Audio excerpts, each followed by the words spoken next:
Welcome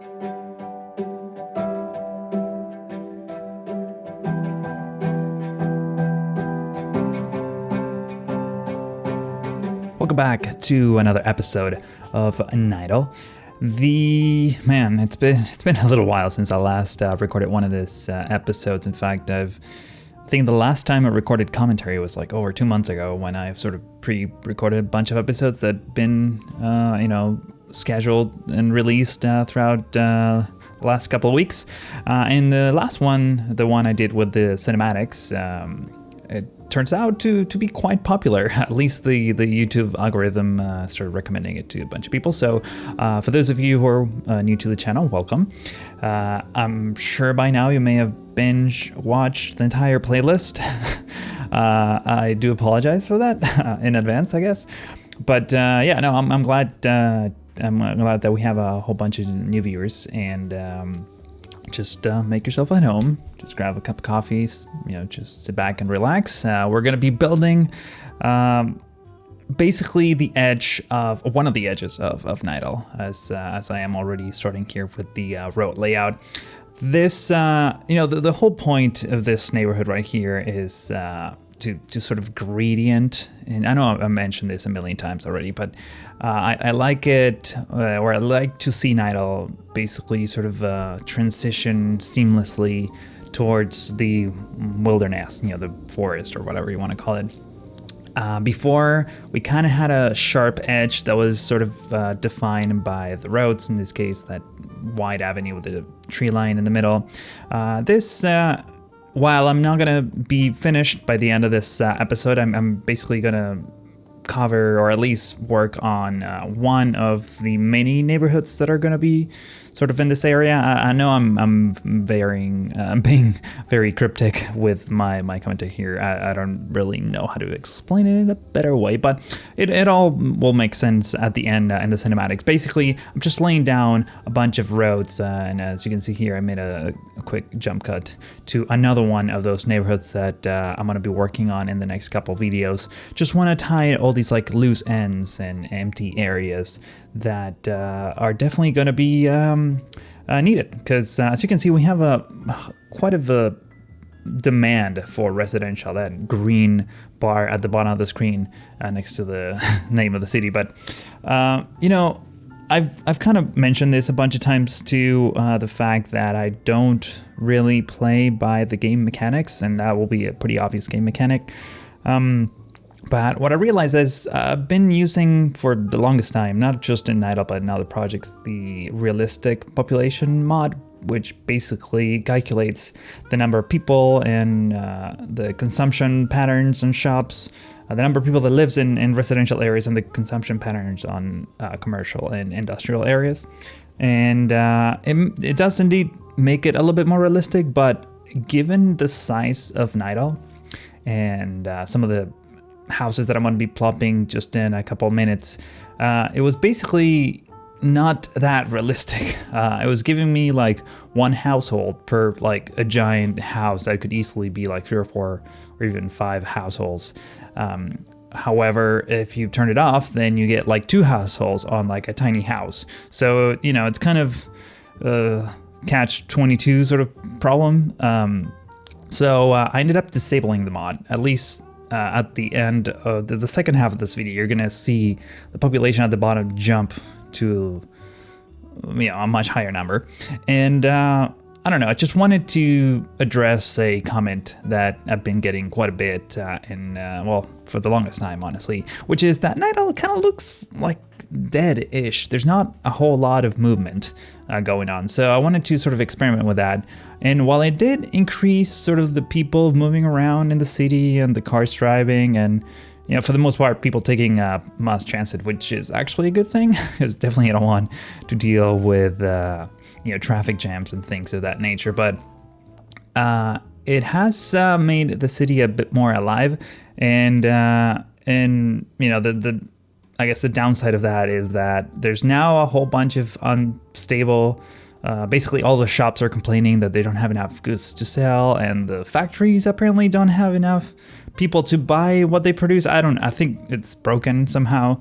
Like everyone is complaining about what everyone else is doing, even though they're all kind of doing it. I don't know if that makes any sense, but just in general, we have a lot more people walking down up in the streets. Again, there's a clip, particularly, I think it's like the last clip in the cinematic before the credits, where you can see just this massive cruise ship just dumping like at least 500 people, and they all like taking the trams and things like that. Actually, speaking of trams, I'm not going to speak of trams right now. I'm going to leave that for the end of the episode, where I will be doing some tweaking to the way the tram lines look and sort of behave. But yeah, I'm not going to go there, at least not just yet, because I tend to do that. I tend to go off topic quite a bit. So I'd rather talk about what's happening on the screen, which is me sort of addressing this height difference. These are sort of the bane of my existence, and particularly in this project, because we have so many hills that, in order to seamlessly transition between the different parts of the city, you kind of have to do little hacks like this. This is obviously a staircase made out of props that is not necessarily working, at least not right now. It will sort of work once I lay down and sort of an invisible path through it. But, because the terrain doesn't have a lot of resolution, it's kind of tricky getting everything to sort of line up properly. And in this case in particular, you notice probably that I'm using these very old school vanilla pedestrian paths, and not like the new Park Life path that actually, they terraform the terrain underneath.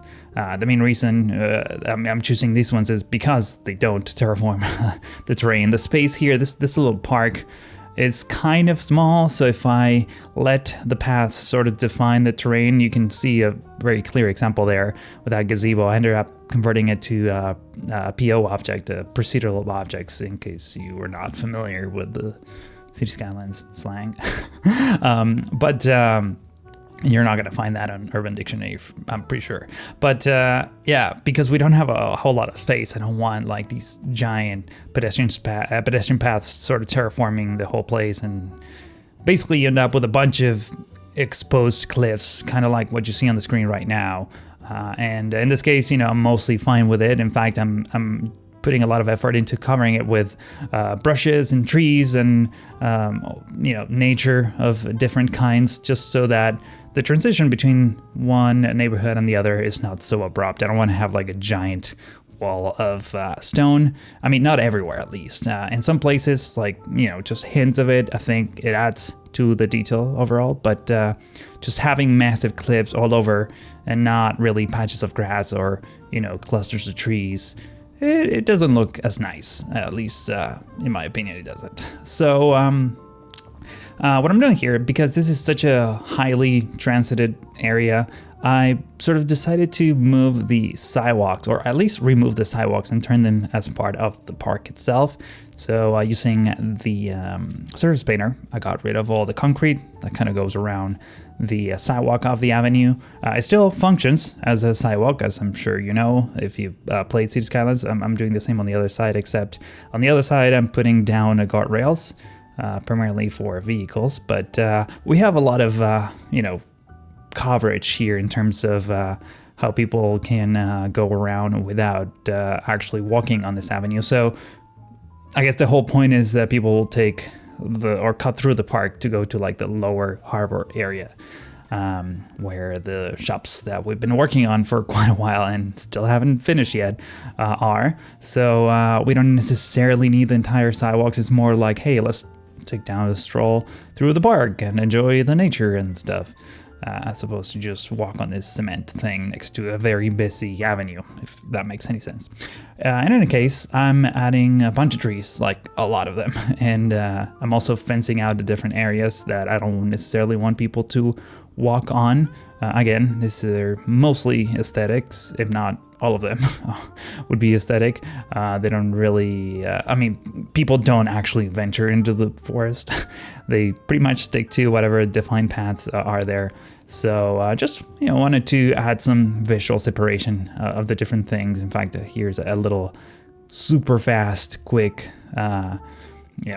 first-person view of how the park looks like. Actually, it's pretty realistic. There's not like a whole bunch of floating trees. I sort of spent a lot of time making sure that all of the trees that could be potentially floating, and floating because they're kind of on a slope, there's kind of a visual glitch that occurs when you put down a tree or a set of brushes that's on a flat plane on a side of the hill. Half of them are kind of floating up in the air, so I'm just spending a little bit of an extra effort into hiding basically those imperfections with just bigger bushes. You're probably gonna see me do that a lot in this video if you haven't already seen that. Anyways, the whole point of this video, I called it All Money because I wanted to have like a neighborhood where, like the barons of the old Nydal used to live, more like a very, planned or, planned way back when kind of neighborhood would exist. And this is it. This area obviously is transitioning into a more modern sort of part of the city, but the part in the back, you probably kind of saw that in the thumbnail of the video. But it's just full of these like mini mansions. I think they're by Titan, if I remember correctly. Great looking assets that I've been wanting to use on a larger scale for quite some time, with kind of a small commercial area in the middle, just to keep things mixed. That's usually a pretty good thing in terms of avoiding traffic. I've mentioned this a million times before, but one way to avoid traffic is for cars to not have to drive all the way across the city to go to a different place. So having mixed zoning, particularly residential and commercial, helps a lot, even though in this case the demand is not that high.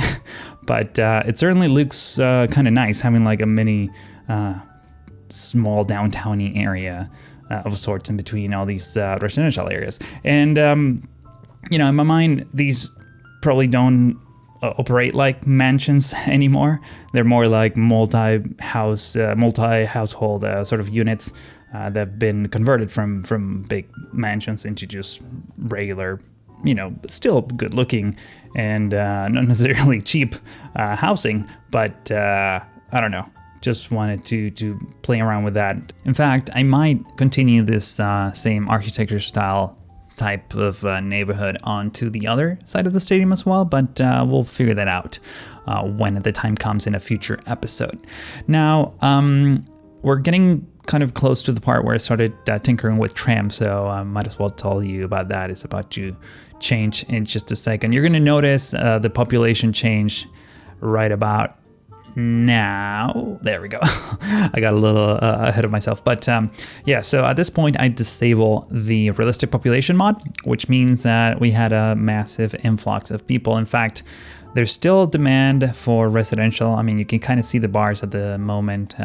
In just a couple minutes it's going to switch to full industrial, but it really still wants people around to shop and work at the different factories and whatnot.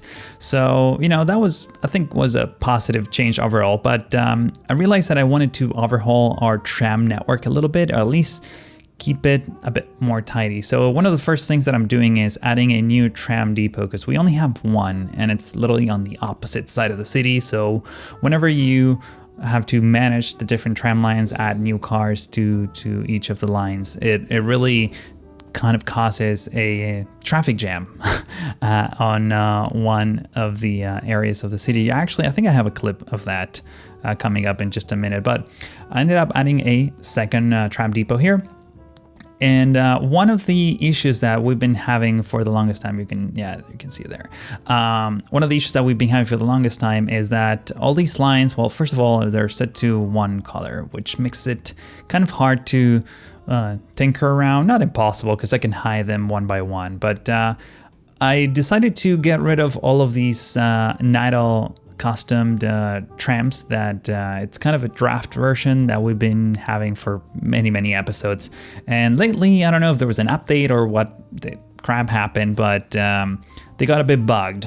And I've started, you probably noticed in the cinematics from previous videos that sometimes you would see the cab of the tram kind of facing the opposite way, and then the, you know, just like the acid will look kind of broken. You can see it there. The purple ones are the old ones that I'm replacing it with. So I went with the vanilla ones, assuming that would sort of fix the issue. I thought the acid was actually broken, but it turns out that even the vanilla ones are a little bit broken. Every once in a while, you see a formation that only has one car as opposed to 3. And I don't know what's up with that. If anyone knows, please let me know in the comments or on Twitter or on Discord, which, by the way, I'm very active on both those places. And the links to all of that are in the description, just so you know. But obviously the vanilla trams pick up the color of the lines, so that, I don't know, just makes for a better visual across the city. It's kind of nice seeing different colored lines sort of on the same track, kind of waiting to pick up passengers. So overall, I think that was a positive addition to the city. We'll see how that plays out once you know, the sort of the population kind of settles on a new metric. But that's the before and after that you'll probably be waiting for. And I would like to ask you to give this video a like if you enjoyed it, and subscribe if you're new to the channel. In the next episode, we're probably going to be continuing the detail efforts on that area that was sort of left blank. You can kind of see it in the middle of the screen here. But this is pretty much all I have for you today. Thank you for watching, and hope to see you in the next one.